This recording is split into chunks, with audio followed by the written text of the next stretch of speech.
Math Day, Great Day, Math Lead learners. Welcome to Mathematics Lead channel, where we turn your math worry into mastery. I am Nicole Durano, and together, let us have fun while learning. And for our topic, applying the distance formula to prove some geometric properties.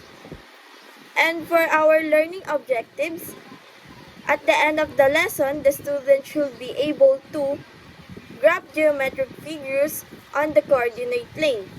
Name the figures on a coordinate plane to prove some geometric properties on the coordinate proof.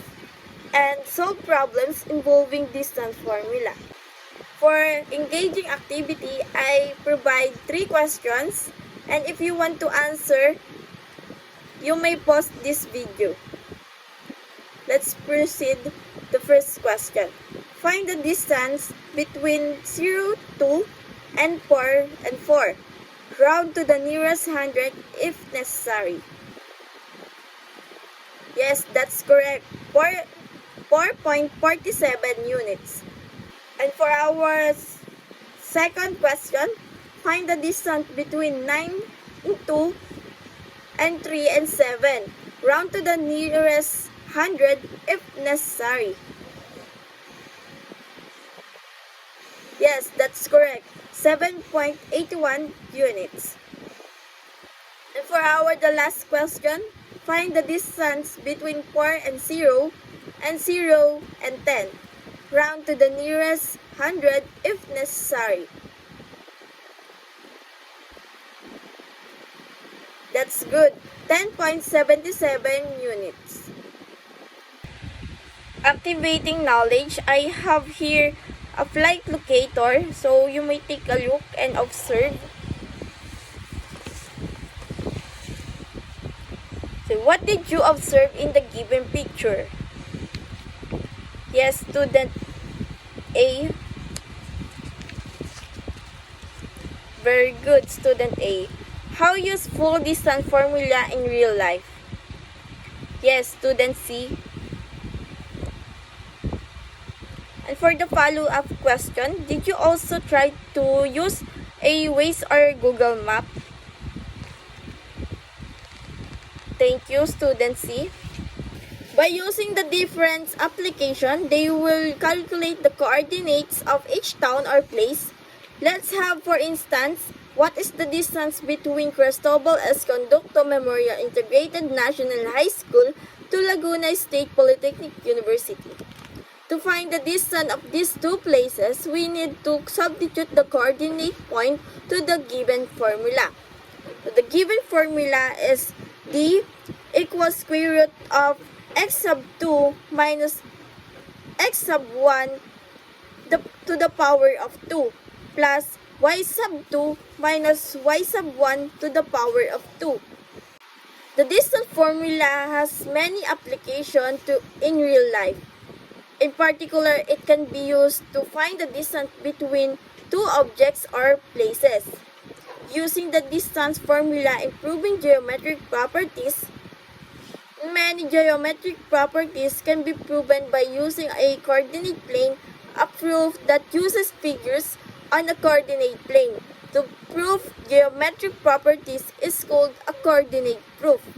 So I have here an example 1. The SM City of San Pablo is located at the point -6 and 4, and the School of Laguna State of Polytechnic University is located at the point 7 and 10. Let us denote that every unit is equivalent to 15 meters. What the distance between SM and that school? So let's substitute.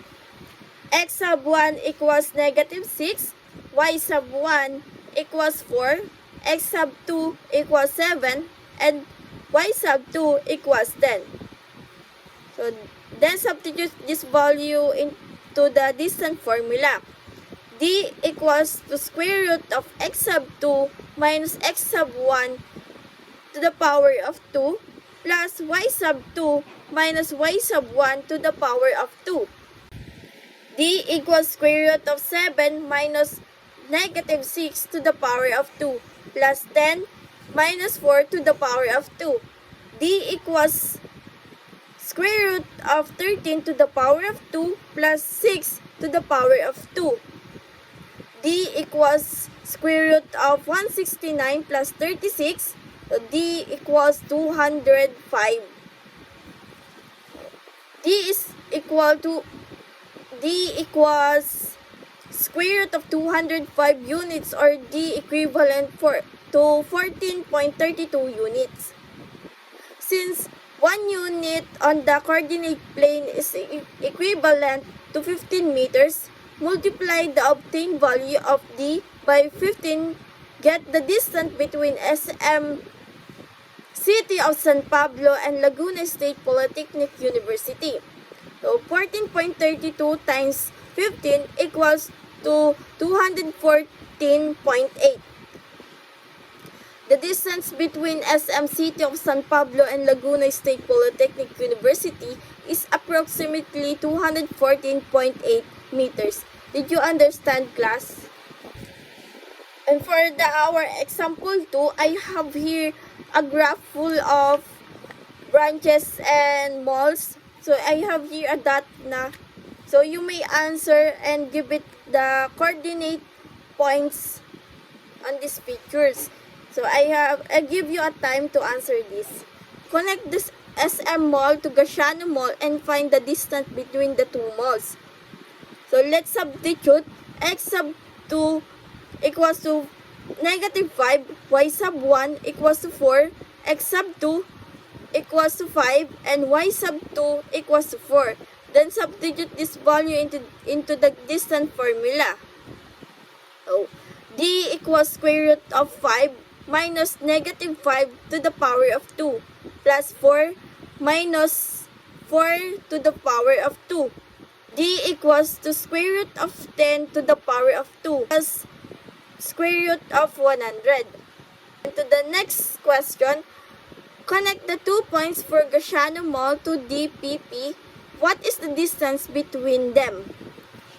For the solution, D equals square root of 3 minus 5 to the power of 2 plus negative 2 minus 4 to the power of 2.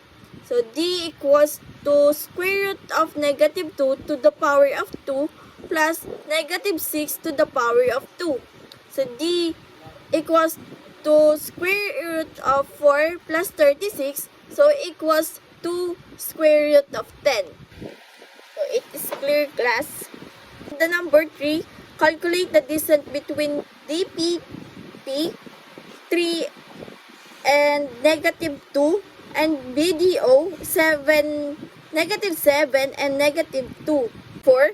What is the distance between BDO and SM's mall?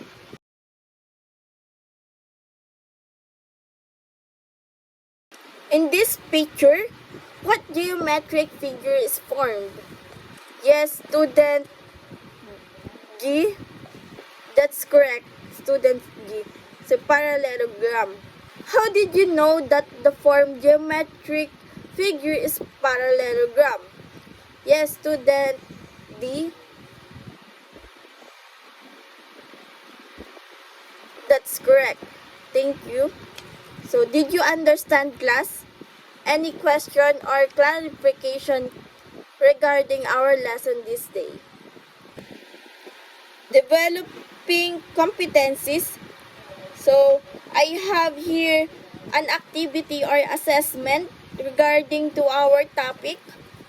So, for direction, name the missing coordinates in terms of the given variables. Answer the question that follow.